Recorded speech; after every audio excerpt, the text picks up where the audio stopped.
의사로서 이렇게 몇 퍼센트다라고 얘기하는 것도 참 부끄러운 일대가 많습니다. 예. 그런데 이제 이 갑상선은 이제 세포 검사를 그 위나 대장처럼 이렇게 살점을 떼서 조직 검사를 할 수가 없고, 예. 우리가 엉덩이에 그 주사 맞는 수준의 가늘은 바늘로 예. 찔러서 세포 몇 개를 뽑아서 그 세포의 핵 모양의 변화를 보고 음. 암일 수 있는 정도를 찾아내는 거라서 음. 이게 바늘 검사는 사실은 100%가 없습니다. 네. 그래서 이제 내시경에서 살점을 떼면 그쪽에는 세포가 수천 개, 수만 개가 있지만 음. 세포 검사에서는 많아야 뭐 200개 정도 가지고 판정을 하는데 또 그것을 이제 바늘로 뽑으면서 세포 핵에 뒤틀림이 생길 수 있고 음.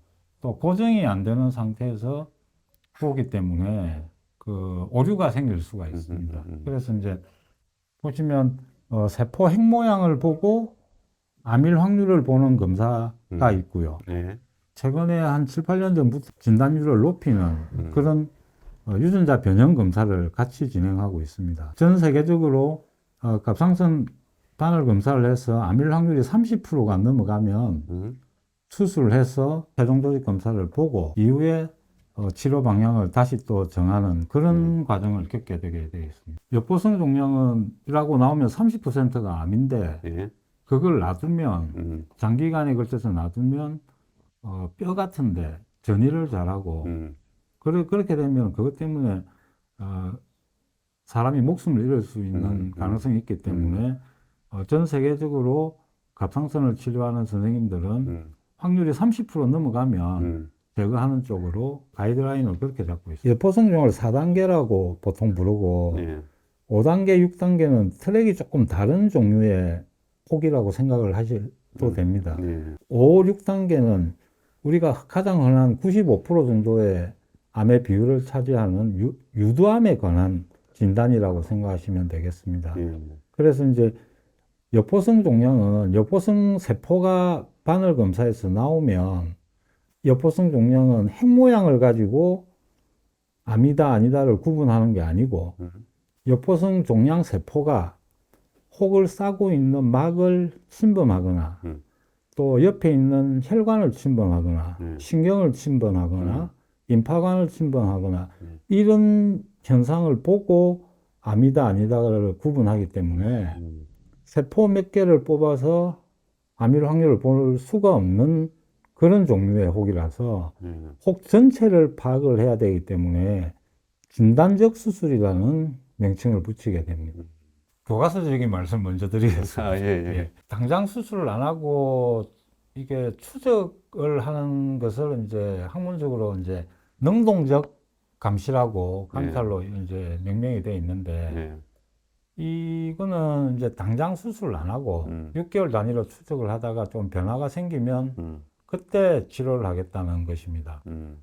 그래서 이거의 목적은 이제 평생 동안 사는 동안 이 갑상선 암 때문에 고생을 하지 않으면 굳이 수술을 하지 않아도 되지 않느냐 그렇죠. 하는 논리로 시작이 된 건데 뭐 5년 뒤에 수술하겠다 이럴 목적으로 하는 건 아닙니다. 이 갑상선 암도 리스크가 있기 때문에 굉장히 조금 그 조건을 달아놨습니다. 그래서 그 조건이 5가지가 있습니다. 일단 크기가 아무리 커도 1cm보다는 작아야 됩니다. 그렇죠. 크기가 작아야 되고, 그 다음에 암으로 판명된 혹이 하나만 있어야 됩니다. 2개 이상 되면 안 되고, 예, 예. 그 다음에 림프절 전이가 의심이 되는 게 없어야 되고요. 그 다음에 폐나 뼈 같은데 원격 전이가 없어야 되고, 그 다음에 위치가 나쁘지 않아야 됩니다. 이 위치가 나쁘지 않다는 거는 조금 뒤에 다시 설명 한번 드리겠습니다.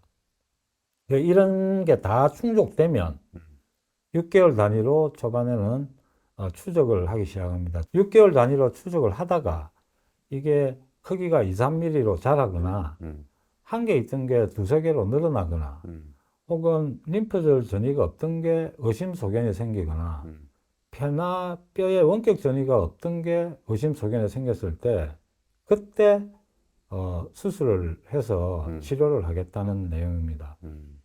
위에 보이는 이 두 가지는 크게 뭐 환자가 손해를 볼 거는 없습니다. 근데 아래의 두 가지는 조금 손해를 많이 볼 수 있습니다. 그 손해라는 거는 이제 치료가 좀 복잡해질 수 있고 완치가 안 될 수도 있다. 그런 내용인데 특히 이제 원격 전이가 생겼을 때 이럴 때는 수술도 조금 더 큰 수술을 해야 되고 방사선 동연소 치료나 여러 그 항암 화학요법을 해야 될 경우도 생길 수 있습니다. 원격 전이가 생기는 확률이 굉장히 낮습니다. 굉장히 낮으니까 통계적으로는 어느 정도 무시를 하면서 추적을 하겠다는 게 이 능동 감시의 이제 백그라운드입니다. 그래서 이제 갑상선 호르몬은 이제 조절되는 체계가 뇌 하수체에서 TSH가 분비돼서 갑상선에서 T4와 3을 만들게 됩니다. T4가 70% 내지 80%고 T3이 20-30% 정도 되겠습니다. 실질적으로 우리 몸에서 작용하는 갑상선 호르몬은 T3가 되겠습니다.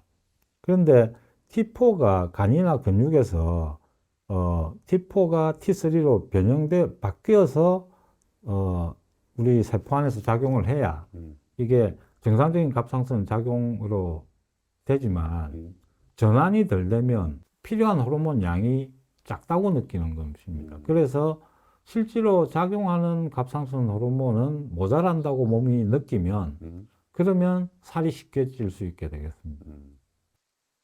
가서 치료를 해야 될 병이 있습니다. 그 기준을 이제 저는 두기를 수술이나 치료를 하는 경험이 뭐 어떤 A라는 의사가 경험이 1년에 100케이스 이하다. 이런 사람들밖에 지방이 없다. 그러면 서울 가서 치료를 하는 게 좋을 수도 있습니다. 미국에서도 하이 볼륨 서전, 그러니까 수술을 어느 정도 많이 하는 외과 의사의 기준이 100케이스 정도로 잡습니다.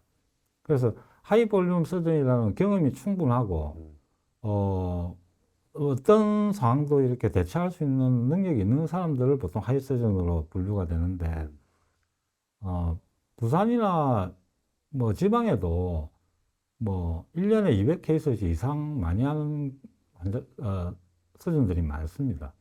그래도 이제 서울의 현대백화점에서 사는 신라면이 훨씬 더 맛있다고 생각하면 그거 사다 드시는 분들은 또 심리적인 안정이 있으니까 고생 좀 스럽더라도 그렇게 하시는 분은 또 하시기도 합니다. 네. 특별히 이제 우리가 다른 질환 중에 특수한 장비가 있어야 하거나 특수한 그 시스템이 있어야 되는 경우는 또 도리 없이 또 그 시스템이나 장비가 있는 기관에서 치료를 하는 게 좀 더 합리적이라고 볼 수 있겠죠.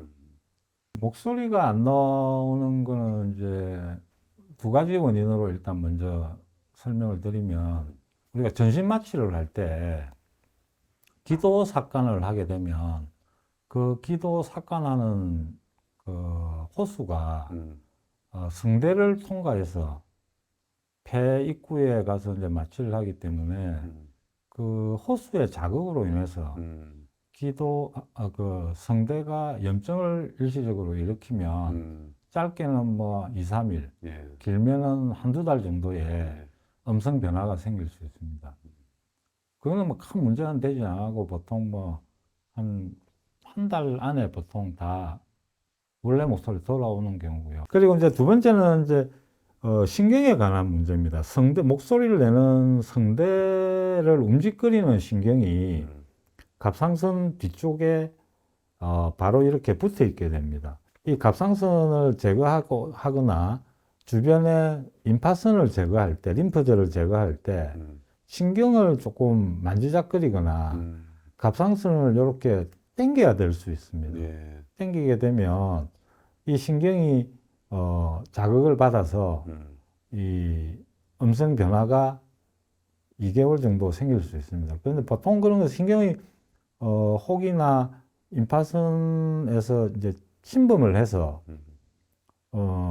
제거를 하는 경우가 아니면 보통 뭐 2개월, 3개월 안에 음성이 좋아지는 경우가 대부분입니다. 그리고 이제 땡기고 쪼이고 하는 환자분들이 꽤 많습니다.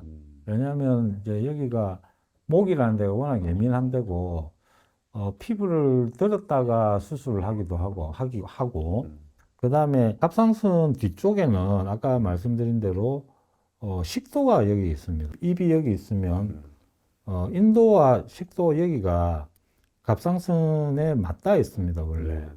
그러면 갑상선을 제거하고 나면 이런 상황이 되는데, 여기에, 식도하고 인도 쪽에 앞에 있는 근육과 피부가 이렇게 들어붙게 되어 있습니다. 겉에 우리가 피부에 흉터가 남듯이 속에도 흉터가 남아서 두 근육이 이렇게 유착이 생기면 식도가 자연스럽게 움직여 줘야 될 시점에 유착된 근육이 땡기기 때문에 이게 걸리거나 땡기거나 하는 그런 느낌이 올 수 있습니다. 그래서 이게 병적인 문제는 아닙니다. 결론은 괜찮습니다. 그런데 이제 새끼를 2달, 3달 미역국을 계속 먹는 건 너무 많습니다. 그래서 한 끼 정도는 한 3주, 4주 정도를 한 끼 정도는 미역국을 드시더라도 석 달씩 세 끼를 먹는 거는 조금 무리스럽습니다. 왜냐하면 이제 우리가 흡수된 요오드는 대부분 필요한 만큼 몸에서 쓰고 넘치는 거는 소변으로 다 빠지게 되어 있습니다. 건강한 콩팥이면.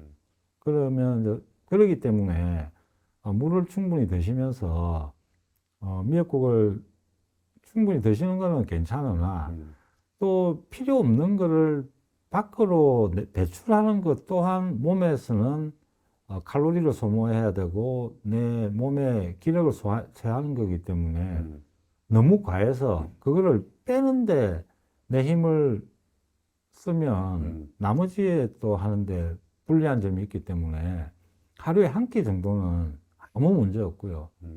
세 끼는 조금 많고 그래서 한 끼 정도 한 3주 정도 3, 7일 해가지고 드시면 괜찮고 또 예전에는 이제 우리가 산모들이 이렇게 몸을 보호할 수 있는 음식이나 영양제나 이런 것이 굉장히 없었기 때문에 미역에는 칼슘도 많고 뭐 미네랄도 많고 무기질도 많고 좋은 점이 많았지만 지금은 다 뭐 음식도 좋고 영양제도 다 잘 챙겨 드시고 하기 때문에 그렇게 무리할 필요는 없지 않겠나 하는 개인적인 생각입니다. 요오드를 많이 먹어서 갑상선암이 더 생긴다는 그런 이제 논문이나 증거가 교과서적으로는 없습니다. 하지만 우리나라나 일본에서 갑상선암이 많이 생기는 거를 저희가 유출을 하면 그 요오드가 많이 들어가면 갑상선에 자극이 되고 그게 장기간 되면 염증이 생기고 염증이 생기는 것 자체가 조직의 변화를 일으킬 수 있기 때문에 너무 많은 과잉된 요오드는 갑상선 세포에 염증을 일으켜서 암이 될 수 있다. 그런 예상은 하고 있으나 이건 역시 뭐 문헌적으로 검증된 바는 아닙니다.